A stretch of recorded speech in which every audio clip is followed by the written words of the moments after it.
Hi, everybody. Welcome to Let's Talk Hellenistic Astrology. I'm Joey Cannizzaro, your host and faculty in the Hellenistic Astrology program here at Kepler. And we're joined today by Amy Angelo, my colleague. Welcome, Amy. Hi. Hi, Joey. Thank you for having me. It's great to see you. Thank you so much for coming today to talk to us about sect. Let's talk about sect. Amy, do you want to take it away and talk to us Yes. a little about sect, the doctrine of sect in Hellenistic Yes. astrology? Amazing. My name is Amy Angelo. I am also on the faculty of Kepler for the Hellenistic program, and I will talk more about my course, but I have been studying Hellenistic astrology for the past 7 years. And one of my favorite concepts that comes from the doctrine is sect. So that means that we are going to talk about sect today, which is one of the core components that we uncover together in my class that I teach. So let's do it. Are you ready to talk about sects? Let's talk about sect, baby. Great. So, sect is actually something that I use in my practice with clients as a consulting astrologer. And one of the first questions that I really think about when I'm looking at a birth chart is who was the luminary that was lighting up the sky at the moment of your birth? When you were born, was the sun rising or was the moon in the sky? And whichever luminary that is where the native, it's the luminary that the native is geared towards throughout the course and duration of their life.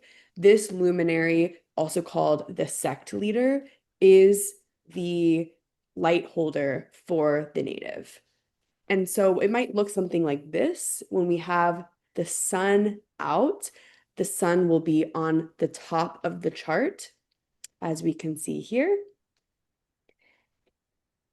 And if it's nighttime, the sun will be below the chart and the moon will be out. So you might be curious, what is sect? So sect theory is an ancient Hellenistic concept, and every nativity has two different teams, two planetary teams. And as we saw before on the slides, those teams are determined by the position of the sun at the moment of birth. So if the sun is above the horizon, that's a day chart. And if the sun is below the horizon, that's a night chart. So this distinction reflects the fundamental duality of the human experience, light and dark, day and night, sun and moon. There are two different teams in every nativity. We'll talk about those teams more specifically. But the idea of sect and Hellenistic astrology and what the ancient authors have communicated is that planets belonging to the sect are positioned to act in greater harmony with the native's life. So those planets that are aligned or attuned to the sect of a birth chart are better positioned to bestow favorable outcomes for a person in their life. And what I mean by the distinction between the duality of human experience is just because you were born during the day, you still have a night team. Just because, but there's if you're born during the day team is more prominent, and the night team has its own agenda. So there are two teams in every chart, and that is really important in understanding about the person's motives, their life direction, why planets operate better than others. And I do think that as I feel like humans are very mutable, and there this like fundamental quality of having two different teams speaks to that mutability of the human experience, mind, body, all of these different kind of dualities that we're navigating. And so sect theory, kind of expanding on it, planets are divided into two teams, a day team and a night team in every chart. Um, the theory goes that when we're looking at sect, we're going to talk about the specific planets, but it's it offers a qualifying factor. And what that means is that we can understand once we identify, is it a day chart? Is it a night chart? What is the sect?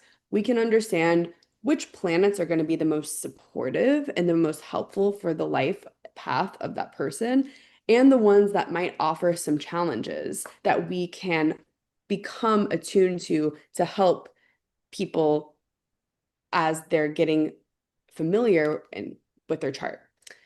Mm. And the planets that are not part of the sect of a chart, those planets can feel undervalued, unhappy, unsupported. They can act up a little bit, especially that malefic of the contrary sect. And there's a lot of like, ooh, the malefic of the contrary sect. It's like so bad, it's so powerful, it's so dangerous.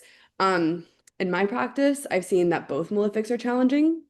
So I'm not, I've just seen that. So I will say, Malefics are going to be yeah, malefics, right? malefics are malefic, and that's just the truth. And so just because one is the malefic of the contrary sect doesn't quite mean that the other one is mitigating its challenge. Like there's challenges in life, we are facing challenges. However, we can understand is the nature of that challenge for the development of the native, or is it feel more against them and put them in danger or trouble that can Mm. feel counterintuitive or counter to the life path?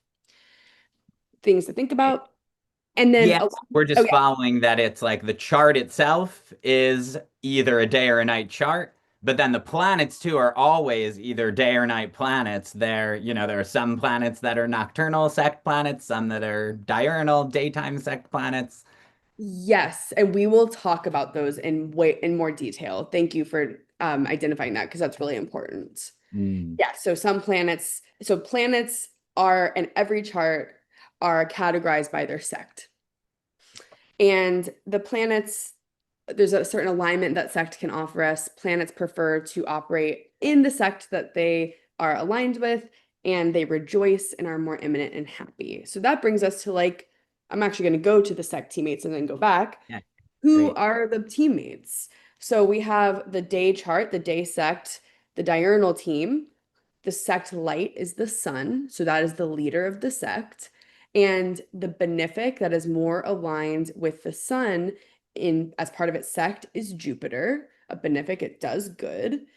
Saturn is the malefic of the sect in favor, so it's working with the sun, it's working with Jupiter, and it's a challenger, it's a malefic planet. And moving on, the moon is the luminary of the night chart, the night sect. And the most beneficial planet for a night chart is Venus. She's the benefic of the sect in favor. Mars is the malefic of the night sect, also an evil doer, but under the moon's rulership, maybe mitigate some of that challenge. And then we can see Mercury. Mercury is dependent on the chart, every individual person's chart. If you want to learn more about Mercury, I'm going to encourage you to take my class. We'll get into the nuances of Mercury, but depending on if Mercury is rising ahead of the sun, it's going to be part of the day chart. And if it's behind the sun, it's going to be part of the night sect. So Mercury is common in every single chart that you look at. Mercury is its own, it's dependent. It's not like, oh, just because this is a day chart, Mercury is part of that. No, we have to understand Mercury's unique position within a nativity. Which is so Mercury, right? Mercury all about changeability, adaptability. So, Yes, like Mercury is always going to be the one that you're going to um, have to tune into in a special way. yeah. Mercury always is providing that nuance. We Won't love just let us Mercury. have a binary, right, Mercury? Exactly. I love that. So, determining sect, we saw this before with the images of the sun and the moon, but really what we can do to determine the sect of a chart is when the sun is above the horizon from the 12th house all the way to the 7th house, depending on the ascendant descendant degrees, it has to be above the ascendant descendant line. That is a day chart. And night charts are from the second house to the sixth house below the ascendant descendant degree. When the sun is below the horizon, that creates a condition of darkness in the sky for the moon to be visible. And depending on the phase of the moon compared with the sun, that speaks to like what kind of visibility that the moon is going to have. And so these are the different sects. This is a question I get all the time, Amy, I feel I was like. gonna say it. I know it. Do you know what I'm going to ask? Yeah. I know what you're gonna So, ask. So if the Actions. moon is above the horizon, if the moon is above the ascendant, does that make it a night chart? Ooh, great question. Um, so if the moon is above the horizon, that does not make it a night chart.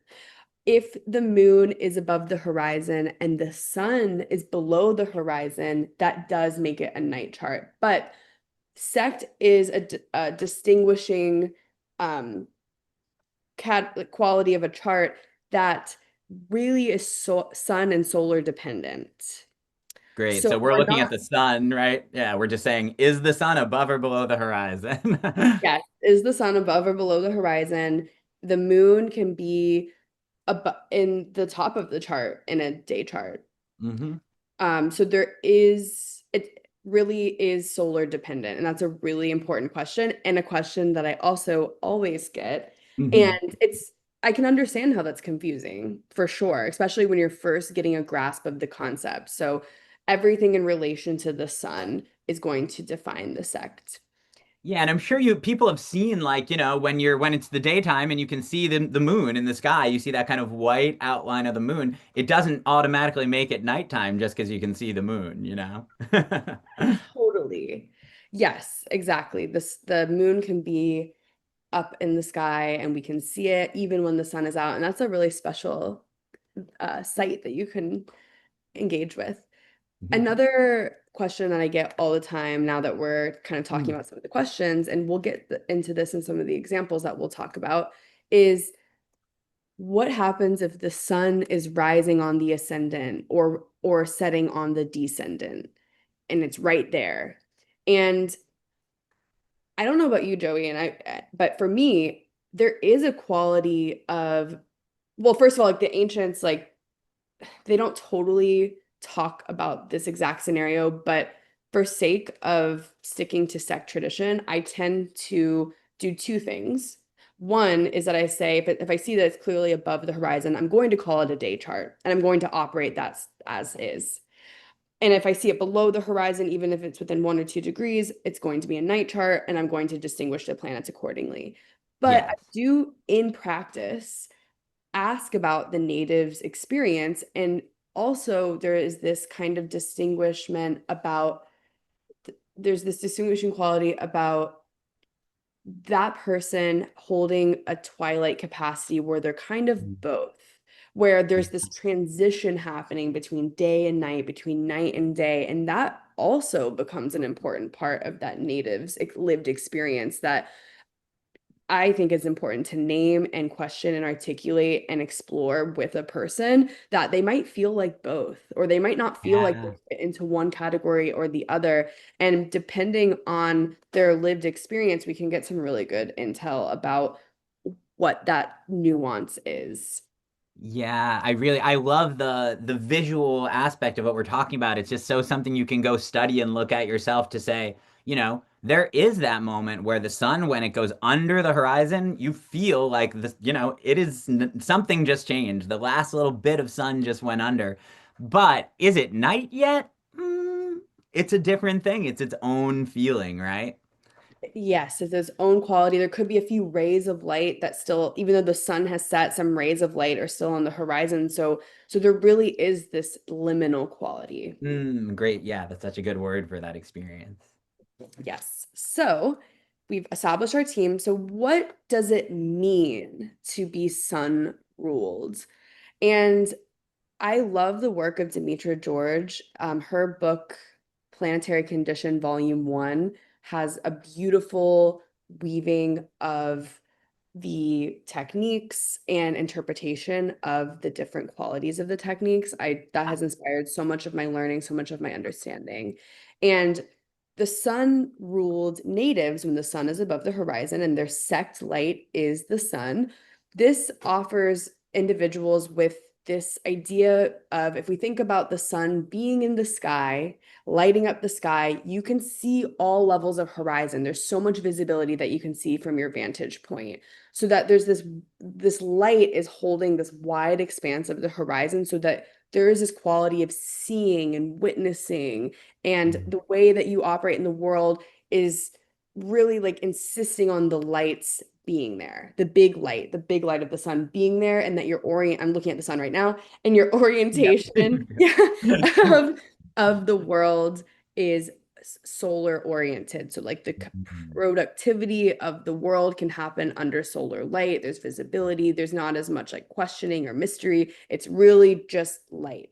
And so there's the quality of visibility and centrality that those natives hold, and reason and rationality. Like I look at the sun as the divine mind. And so they're accessing the divine mind in order to like have display order and reason. And there's a level of visibility that they're able and capable of seeing. That's important for their orientation to the world. I'm sorry for that interruption of sound. Oh, I didn't. Do I have the interruption? Oh no, it was me. There was a phone call. I had a Oh, phone call go off. Sorry. no worries. Okay, we'll Thank you for that. pause. Oh, Yeah. and just the Demetria George text is Ancient Astrology Volume 1, Evaluating Planetary Condition, right? For those who are Yes. gonna go look it up. Yes. I usually have it next to me, but yes, Awesome. That's fine. that's the book. Great. Um, Beautiful. So let's look at some sun people, right?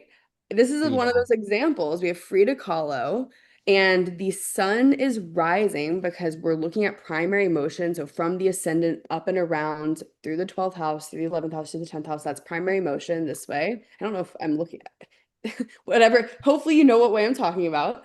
And and this is an example where the moon is above the horizon, yet the sun is above the horizon. This is a day chart.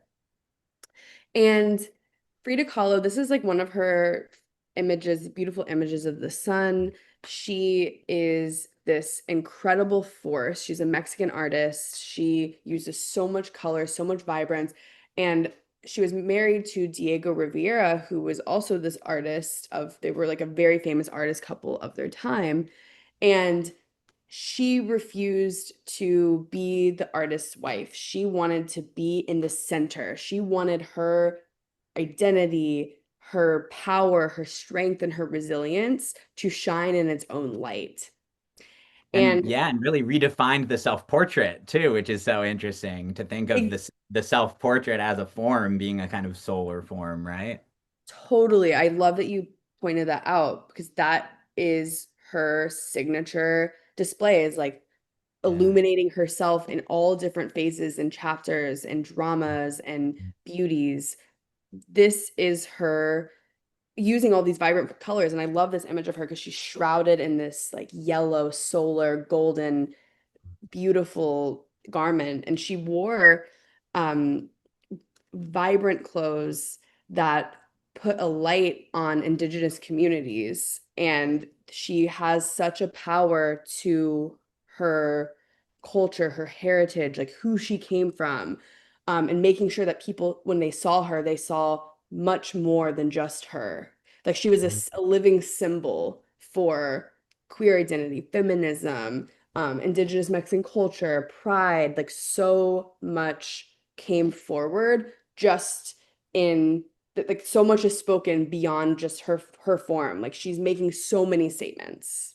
I think that's so beautiful, Amy, that, the ancient understanding of the sun is not all about ego and individuality in the way that it is now. It has so much more of a spiritual quality to it, that you're touching on that's not so exactly ego driven in the way we might think of it now, but Oh really a yeah, force of creative life or light.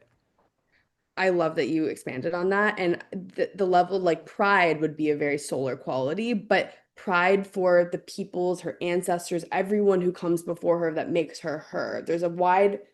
She's helping you see her in a wide horizon, well beyond her ego self. It is a statement. She's advocating for queer visibility, for feminism, for her people, for her country, for her politics, like every single way that she is displaying herself is a statement and speaks to a spiritual quality. Wow, I really love the way you put that, Amy. Thank you. So yes, Frida Kahlo, gorgeous solar artist and icon. Moving along, we have Sigmund Freud, And I picked Sigmund Freud for a few reasons. One, this is one of those charts where the sun is setting. And so Mm. there could be a quality, there could be this twilight moment. I would say we could argue this could be I would quantify this as a day chart, but there is a quality tracking the sun closer to the descendant where it's a day chart technically. And so we get And really curious and about I this. think for people who don't use this software, like the DS is indicating the descendant there. So it's like, the sun is just right above the descendant at 16 degrees Taurus, with the descendant at 10 degrees Taurus there. Yes, and it's just setting. It's like in its moments, its final moments of the day. The light is just reaching its like moment before the decline into the underworld. And so Freud, who is Freud? He was the founder of psychoanalysis, and so much of his work was uncovering the shadows or the unconscious mind and its influence on people. And so he actually developed ideas around the ego, the id, the superego, and reformed psychological thought theory and the way that culture identified itself, at least in a Western sense, Western culture, especially in the psychoanalytic circles. And he was really known for bringing things to light by making the unconscious conscious. So we can kind of argue that we can see both here. We can see the darkness, but this like a quality, this drive to bring things to light, that the light is an important part of his understanding and the development of his theories that changed the shape of the way that psychology was practiced at large. And so he, I would say, is a more ego identified solar character, but we can't, his influence was vast. Well, and what a cool way of expressing that, like twilight and quality. It's like, things that are truly unconscious, we don't even experience at all. It's not even there. It has to be at the frontier of the conscious and unconscious to even be something we can talk about as unconscious content. Yes. So much yes. And that really is making me think about how the seventh house is this place of that conscious unconscious and um this place of like where the descendant is marking like this where the sun is reaching its final moments and it's also kind of where it will dip under. So both are existing in that house in general where the descendant is. And so much of his work is around helping people see on the unseen and know the unknown. And that requires a spotlight going Yeah. in and being like, okay, do you see this over here? Do you see this over here in the psyche? Yeah, wow. Can we Beautiful. flash back to his chart and then we'll keep going? Sorry, I just wanted to take one last Yes. look at. Cool, yes. Yes. This is one of those as well where the moon is technically above the horizon, but we're still tracking the sun. And so it's actually like the moon is above the horizon quite often.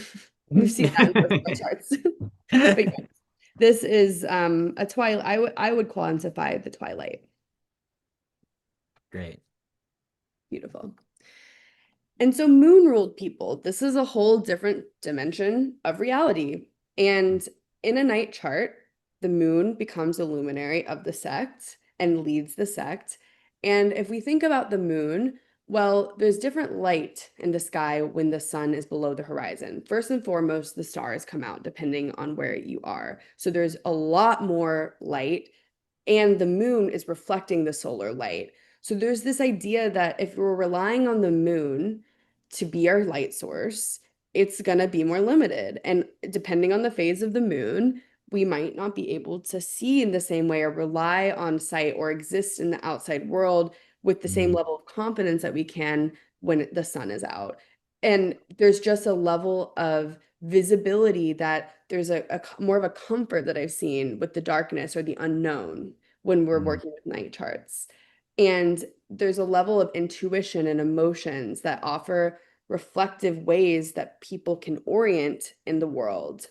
Mm. And Yeah, right? Like you're relying on your other senses, not just your eyes when you're out in the dark. So you have to feel into your other senses. That's an interesting way of thinking about it. yes, and that requires a different emotionality and artistry and reflection and Mhm. intuition. And in practice, First of all, everyone in pop astrology is so obsessed with their sun sign. So when I see a moon chart person, I'm the first thing I'm going to tell them is, did you know that your moon sign is actually more prominent for the course and direction of your life than your sun sign? And then when I tell them that and I talk about their moon, they're like, wow, that makes so much sense to me. And that is a true part of my experience. And I always speak to this quality of when the moon is out and it's dark outside, night charts actually prefer to get their most of their work done under the light of the stars and the moon. It's a different quality and it's a different essence and it's a different movement out in the world. Like there's rest and there's night, and any kind of movement might be happening more in underground places or, at nightclubs or, art things like there, but there's just a little more of a containment that's happening. And so there's this quality of when I see moon chart people, sect lights is the moon, I ask them, do you tend to get your best work done before the sun rises, either early in the morning or late at night? And that typically tracks with people. Do you see Yeah, I that? bet a lot of people are like doing this right now, thinking like, "Wait, I'm a night chart. Why have I been so following my sun sign all the time so closely, or why haven't I adjusted my schedule to match closer how I feel as a lunar sect person?" Yes, exactly. It's really important. It's really important for our moon chart people. Their moons are so important for Mm. that. So Pablo Picasso is a night chart. We see his sun in the fourth house in Scorpio close to the IC. And Pablo Picasso is a sculptor, artist, super famous artist of his time. And when I was looking into Picasso, I was curious, what was his life like in actual practice? And I came across his work called The Blue Period, which was from 1901 to 1904. And we can see those images here on the screen. And this was a time when he was in his emotions. He was very somber and he was using blue and green to reflect what was going on in his life. And these are themes of like poverty, isolation, different levels of suffering that he's capturing in these images. And he was going through his own emotional turmoil that he was then using and putting out into his art, into his work. And he was known as being a night owl, unsurprisingly. And so he would get to work around 2 p.m. He would have dinner. And then at 10 p.m., he would go right back to a studio and work until the early twilight hours of the morning. And some scholars talk about how he produced 16,000 paintings and drawings in his life. And the reason why this was possible was because of his late night habits. He could be so prolific because he didn't just work in the day and then leave the night to be the night. He was productive in the night. And on his final day of his life, he had dinner with friends and he went to the studio and painted until 3 a.m. So this was a lifelong habit of working into the night. When the moon is out, he was out too. And he worked, I can just picture him working by candlelight under very minimal lighting, and how that might have even inspired the outcome of his work itself. And I Right, we're looking at these images. It sort of reminds you of those like when it's like a full moon and you're out and everything's lit up by this almost like interior blue light. so beautiful, right? Just I can picture him being in the darkness, painting the blues that are coming through his window, and I wonder how much he relied on the moon in those like night workshop hours to be a source Mm. of light if he was near a window and, was happy that there was a full moon. I don't know if happy is the right word, but it was Happy, appreciative, maybe. appreciative that the full moon Appreciative. could offer more light. I also like, I really like that you pulled Picasso out as an example because if anyone's sitting there thinking like, oh, if I'm a night chart, that means I don't get attention or I'm not the center, I can't be a star, I can't be the shining center of things. It's like, look at Picasso, trust me, you can still get like all the attention in the world and like still a very social person, right? He has dinner with friends, one of the last thing he does before he dies. So yeah, you're not doomed to obscurity if you're a night chart person or a nocturnal sect person, certainly. And I found that a lot of artists and creatives are born at like night. That's something that I've seen, and I couldn't agree more that that it's just a different quality of being. It's not Mm. better or worse. Mm. And Nina Simone, another artist, we can see that her sun is at 2 degrees of Pisces in the second house right here and below the horizon. And so she is another very prolific artist, musician who was born at night. And she was, for anyone who doesn't know her, an American singer, pianist, songwriter, and she was a jazz musician, and she really worked with the blues and the soul, and she was an advocate for the civil rights movement, and she used her voice very fearlessly in that capacity. And I don't know if you've ever listened to Nina Simone. There's an amazing documentary about her, and now it's the name of it is slipping. It's on Netflix. It's called something I know it's slipping my question. mind too. Yeah, it's a question. It's a question. So, Yes. yes, but it's a wonderful look into her life, and you can feel the weight and the emotions just in her voice. They envelope you when you are listening to her perform. It's haunting and stunning, her Mm. voice and her work.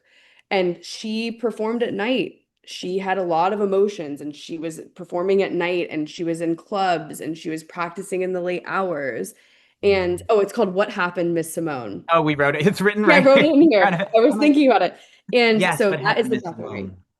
And the director of that documentary notes that she was, this is a quote, so raw and honest, expressive in her inner turmoil.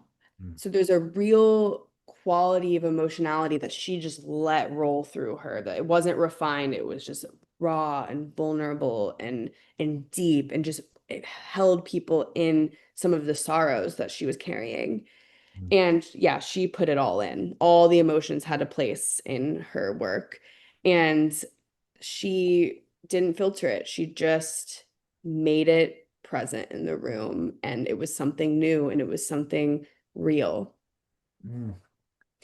And I I really want feel to, like you're giving us kind of like the tools to experience nocturnal charts. Like if we just go listen to Nina, you don't have to think too intellectually about what a night chart or a nocturnal sect feels like. You can like feel it, just experience it through someone who's part of the night sect, an artist who expresses their night sect so powerfully. that is such an important point. Mm. I love this lived experience that you can access Mm. ways of knowing. Um, I have more thoughts on that, but what I want to share is think about if you're giving Nina, we're not really getting into chart interpretation totally, but from a pop astrology standpoint, think about how much more knowing what we know about her, her moon in the 12th house in Capricorn would speak to her life experience than her Pisces sun, just about like the course and duration and what it is that she's doing and what she's engaged in and how it comes through her. I mean, in my in my opinion, the moon in Capricorn in the 12th house speaks to that quality with such precision that if you went to try to tell her about her Pisces moon, yes, that would track, but first and foremost, we have to cover that moon. Pisces sun, you meant, yes. Oh, I'm sorry. That Yes, yes, Pisces Pisces sun. sun is what I Yes, meant to say. But that Capricorn moon, first and foremost, if we're looking at her life, we're looking at her chart, we're communicating parts about her chart to her, the moon. The so moon. much. Start I there. mean, yeah, like I feel like we could do a whole let's talk astrology, let's talk Hellenistic astrology, like just like unpacking Nina's chart. I would, but so much to think about here. Yes, yes. Yes. And one thing that I was going to say is I was watching a clip of Cardi B online. This is just how sect comes in. Okay. So, like, this Yes. is an example. I was listening to a clip of Cardi B online, and she was talking about how she loves to go clubbing. She loves to be out at night. She was just in the studio till 5 a.m. working. She didn't go to sleep. That's how she works. And lo and behold, we don't have a great birth time for her, but I would get very curious about her being a night chart and how that, and that's just like in passing. I'm listening to an interview, it's on social media, and that just speaks to how you can start to think about when you are getting pieces of information, you can start to kind of conceptualize sect immediately. Yeah, wow, absolutely. I mean, and it's like, some people, even if they don't even know their time of birth, like they'll be like, but I know it was night, or I know it was, around noon or something. And you immediately get this whole body of information about that person, literally just from that one or the other distinction of sect. Totally. And it's everywhere. It's everywhere. It's in your lived, I love how it brings in this lived experience of the sun, of the sky at the moment of your birth. What was happening? We can get in there, we can think about it, we can live it, we can sense it, and there's just a real lived embodied experience that we can invite in. So, if you Wow, thank you, Amy. Oh my God, I feel like we just like covered so much and such so many deep ideas in this space. Like, really, thank you for laying that out for us in a way that we could really understand, but also just be in and relate to other experiences, to something that's not so abstract, actually. It felt Yeah. very grounded in lived experience. Thank you for saying that and reflecting that because that's exactly how I want people to engage with this material. In this like not totally abstract like way. I want there to be lived experience that gets brought into our understanding and the essence. And so that is what Mhm. we're going to cover in my class, Introduction to Natal Hellenistic Astrology. It begins October 22nd, and sect is one of the many concepts that we are going to learn together in the course. This is a class that is going to help you develop the concepts and the basics of Hellenistic astrology to apply to natal birth chart interpretation and application. My goal is that you come into the class, you are going to rigorously learn the techniques of the tradition and how it applies in your own chart, the charts of other people, the chart of your clients, whoever it is that you are going to be working with. And so we are going to dive into much more than sect, though sect is very important. And I think we learned it in the first class. So we'll start with the basics. We'll do introduction to the planets, talk about sects. You got a good little taste here. We will dive into the zodiac signs, an introduction to the rulership schemes, and that will get you prepared for learning a lot more about essential dignities with Bear in the next class. Then we'll talk about houses and aspect theory. And between all of those pieces coming into form, by the end, we will do group application and start to weave in our understanding of all of these different ways that these core foundations and blocks contribute to chart analysis. And so could someone who doesn't really have any experience with Hellenistic astrology come in and take this class, Amy, and be able to start to adapt some of these ideas to their practice?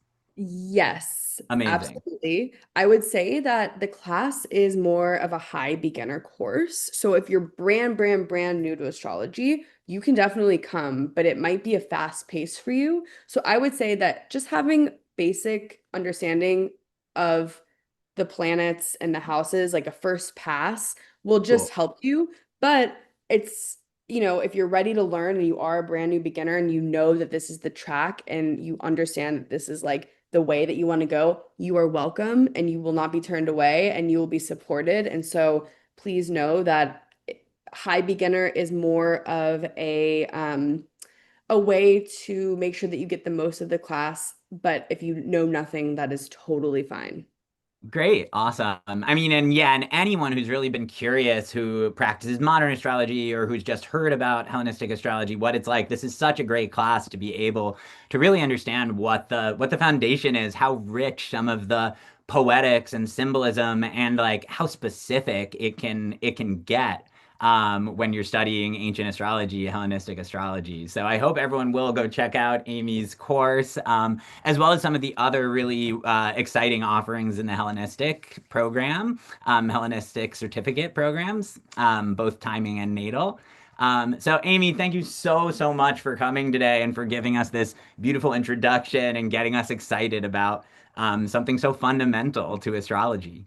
Absolutely. Thank you for having me. It's been such a pleasure. And I'd love for you to join my class. You can stay in touch with me. You can find me on my website, amy-angelo.com. You can find me on Instagram, Amy Angelo Astro, and let's start studying astrology together. Thank you, Amy. And we'll see you You. all soon.